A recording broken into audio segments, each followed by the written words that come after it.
तेरा तारणहारा, कब तेरा दर्शन होगा। एक कहानी है, कहानी क्या सच्चाई है। एक नवयुवक कबीरदास जी के पास गया और उनसे पूछा, मैं शादी करूं या न करूं। सज्जनों, कबीरदास जी दोपहर के 1 बजे एक पेड़ के नीचे चबूतरे पर बैठे थे। जब युवक ने यह प्रश्न पूछा तो कबीरदास जी अपने पत्नी से कह रहे हैं, सुन रही हो, थोड़ा लालटेन जला के लाना। तो उनकी पत्नी बिना किसी प्रतिकार किए लालटेन जलाकर लाकर रख दी। अब उस युवक की दिमाग में तरह तरह के प्रश्न उठने लगे कि पता नहीं कहां से हमको लोगों ने कह दिया और ऐसे सिरफिरे आदमी के पास मैं पूछने चला आया, सलाह लेने चला आया। और जो व्यक्ति दोपहर में लालटेन जलवा सकता है और ये तो जलाने कहा और इससे बनी तो इसकी पत्नी निकली कि बिना किसी प्रतिकार के, बिना कोई प्रश्न पूछे लालटेन जलाकर ला के रख दी। अब उस नवयुवक के मन में तरह तरह के प्रश्न आने लगे और वह ये सोच रहा था कि शायद यहां हमारे प्रश्न का जवाब नहीं मिलने वाला। स्वजनों, जैसा कि हम सब जानते हैं, कबीरदास जी एक महान विचारक थे। नवयुवक ने कबीरदास जी से कहा, गुरुदेव, मुझे समय मेरे पास उतना नहीं है, जल्द से मेरे प्रश्न का जवाब दे दें ताकि मैं चलूं। फिर यह बात सुनकर कबीरदास जी ने कहा कि ऐसा करो, चलो कमरे के अंदर चलो। अब कमरे के अंदर ले जाने के बाद फिर कबीरदास जी अपने पत्नी से कहे कि सुन रही हो, 2 कटोरी दूध लेकर आओ और उसमें शक्कर भी डाल देना। फिर कबीरदास जी की पत्नी 2 कटोरी दूध लेकर आई, लेकिन संयोग से शक्कर के जगह पर नमक पड़ गया। अब जो दूध आया, कबीरदास जी दूध को लिए और एक ही बार में पी गए। अब नवयुवक दूध लिया, पीने लगा। दूध में चूंकि शक्कर के जगह पे नमक था, दूध कुछ खारा लग रहा, स्वाद अच्छा नहीं लग रहा। फिर उस नवयुवक ने दूध पीते हुए ये सोचने लगा, पता नहीं कैसे पागल के पास मैं आ गया, देखो दूध का स्वाद कैसा है। और ये कह रहा था कि वाह क्या दूध है, और ये कहते हुए पूरा एक ही डकार में पी गया। और ऐसा व्यक्ति हमारे प्रश्न का जवाब क्या देगा? यहां मेरे प्रश्न का जवाब नहीं मिल सकता, मुझे यहां से हटना ही पड़ेगा, जाना ही पड़ेगा। फिर वह युवक कबीरदास जी से कहने लगा, गुरुदेव छोड़ दीजिए, आपसे मेरे प्रश्न का जवाब नहीं मिलेगा, अब मैं चलता हूं। तो कबीरदास जी ने कहा, नहीं, मैं तुम्हारे प्रश्न का जवाब दे चुका हूं, तो युवक को बड़ा आश्चर्य हुआ। तो उसने कहा, क्या आपने मेरे प्रश्न का जवाब दे दिया? मैं समझा नहीं। तो कबीरदास जी ने बताया कि देखो, जो मैं दोपहर को अपने पत्नी से कहा था कि लालटेन जलाकर लाओ, और पत्नी ने बिना प्रतिकार किए लालटेन जलाकर लाई, यह उसका मेरे प्रति समर्पण। और अभी अभी जो मैंने दूध मांगा, दूध में शक्कर के जगह पर नमक था। मैं दूध पीते हुए ये कहा था, वाह क्या दूध है। दूध का स्वाद अच्छा नहीं था, लेकिन यह मेरा समर्पण था उसके प्रति। अगर पति पत्नी में शादी के बाद समर्पण हो तो शादी करना चाहिए, वरना नहीं। स्वजनों, कबीरदास जी बहुत बड़े विचारक थे, महान विचारक। आज के भी समय में उनकी बातें प्रासंगिक। आज के परिवेश में जरा सोचिए, क्या हाल है समाज में पति पत्नी के बीच। पति पत्नी में झगड़ा हो जाता है। हालांकि महिलाओं में बहुत प्रकार की खूबियां होती। पहले तो पति से बल भर झगड़ना, झगड़ते झगड़ते रोना, और रोते रोते सो जाना, और फिर सो के उठना तो फिर कहना कि मैं मैके चली जाऊं। जरा देखिए ना समाज की स्थिति, घर घर की कहानी। हालांकि महिलाओं में बहुत अच्छी अच्छी खूबियां भी होती। समाज में अगर सहनशीलता की अगर पर्याय मानी जाती है तो महिलाएं ही होती हैं, स्त्रियां ही होती हैं। पुरुष के अपेक्षा सहनशीलता स्त्रियों में अधिक माना जा सकता है। स्वजनों, एक बार पति पत्नी में झगड़ा हो गया, बातचीत बंद हो गई, और पति को अगले दिन बाहर जाना था।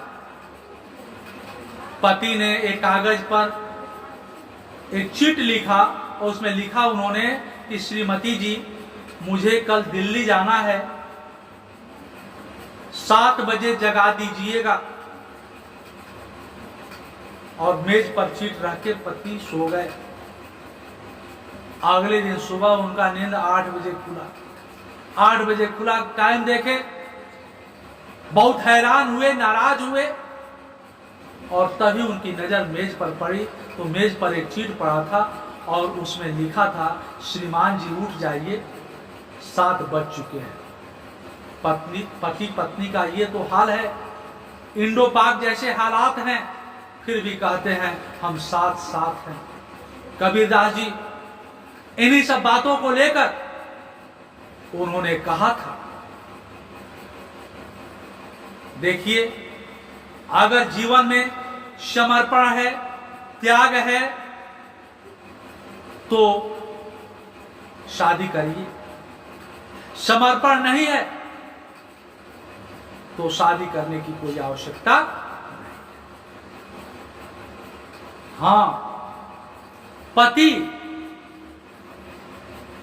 पत्नी का सदैव आभारी होता है, क्योंकि स्त्री तब भी भारी थी, अब भी भारी है। पुरुष तब भी उसका आभारी था, अब भी उसका आभारी होता है, आभारी है। इसलिए सज्जनों, जितना हो सके उतना परिवार चलाने के लिए मौन से ही संसार, दुनिया, समाज, परिवार अच्छे से चल सकता है। बिना त्याग के, बिना समर्पण के हम परिवार नहीं चला सकता। और वह घर, जिस घर में आपसी प्रेम न हो, वह घर घर नहीं, बस मकान बनकर रह जाता है, जहां 4 लोग रहते हो और 4 लोगों में आपसी प्रेम हो। और स्वजनों, मैं ये भी कहता हूं कि जहां पर हमेशा जिस परिवार में अशांति होती है, वह परिवार कभी आगे भी नहीं जा पाता, उस परिवार का उन्नति रुक जाया करता है, उस परिवार का प्रोग्रेस रुक जाया करता है। इसलिए अगर परिवार में सुख शांति चाहिए तो हमें समर्पण भाव रखना ही पड़ेगा, क्योंकि बिना समर्पण के सुख शांति हासिल होने वाला नहीं है। आज मैं इस विषय पर ज्यादा तो नहीं बोलना चाहूंगा। हाँ, एक बात मैं और बता देना चाहूंगा, जब खूबियों की ही बात हो रही है महिलाओं की, एक बार सास बहू में सास टाइट थी, बहू सास के साथ लड़ाई में विष नहीं पड़ पाती। अब हुआ यो कि बहू जो है सबक सिखाने के लिए सासू को ठान ली और बीमारी का बहाना कर, और बीमारी क्या? पेट में दर्द। पेट में दर्द ऐसी बीमारी है जिसका बहाना कोई भी करके और अपने आप को बीमार साबित कर सकता है, क्योंकि यह आंकने के लिए कोई मेडिकल वो नहीं है कि बता दे कि ये पेट में सही में ओरिजिनल में दर्द है या नहीं है। नतीजा ये पेट दर्द की बहाना, और श्रीमती जी लेट गई। अब पति परेशान, शहर के बड़े बड़े डॉक्टरों से दवा करा करा के, महात्माओं से दिखाकर, पंडितों से दिखाकर, तरह तरह का हर प्रकार का हथकंडा अपनाकर प्रयास करके पति थक गए। अंत में पत्नी से ही पूछा कि बताओ मैं क्या करूं, लग नहीं रहा है कि तुम्हारा पेट दर्द अब कोई यहां ठीक कर पाएगा। तो पत्नी ने क्या शानदार योजना बनाई। उन्होंने कहा कि श्रीमान जी, मैंने एक पंडित जी से दिखाई थी, उन्होंने कहा अगर तुम्हारी सास माथा छिलवाकर, मुंह काला करके और गधे पर बैठकर तुम्हारे सामने आ जाए तो तुम्हारी नजर उतर जाएगी और तुम ठीक हो जाओगे। तो जब पति से यह बात कही तो पति को पूरा मजरा समझ में आ गया। फिर पति भी होशियार, पति सीधे अपने ससुराल चला गया और ससुराल जाके अपने सासू माँ से कहा कि माँ जी, आपकी बेटी बचने वाली नहीं, उनके पेट में बहुत बड़ी बीमारी हो गई है और उनको पंडित ने एक बहुत खतरनाक इलाज बताया। सास कहने लगी, बताइए बताइए क्या बात है, जो भी होगा मैं करूंगी। तो नहीं माँ जी, मैं नहीं बताऊंगा, आपकी बहुत बड़ी शिकायत हो जाएगी, आप नहीं कर पाएंगे। फिर अब तो माँ, अब पति ने अपने सासू माँ से बताया कि उनको किसी पंडित ने बताया है कि अगर आप अपनी माथा छिलवाकर, मुंह में कालिख लगाकर, गधे पर बैठ के अपनी बेटी के सामने जाएं तो उनके पेट का दर्द सही हो जाएगा। तो फिर सासू माँ ने कहा, अरे अपने बेटी के लिए मैं कुछ भी कर डालूंगी। और फिर उन्होंने अपने माथे को छिलवाया, मुंह में वो लगाया, गधे पर बैठा और बेटी के सामने पहुंची। और फिर जब बेटी ने आंख खोला और देखा तो पहले तो पहचाना नहीं, बहुत खुश हुई। देखे आज मैं जीत गई, लेकिन फिर पतिदेव ने कहा पहले पहचानो तो कौन है। फिर ये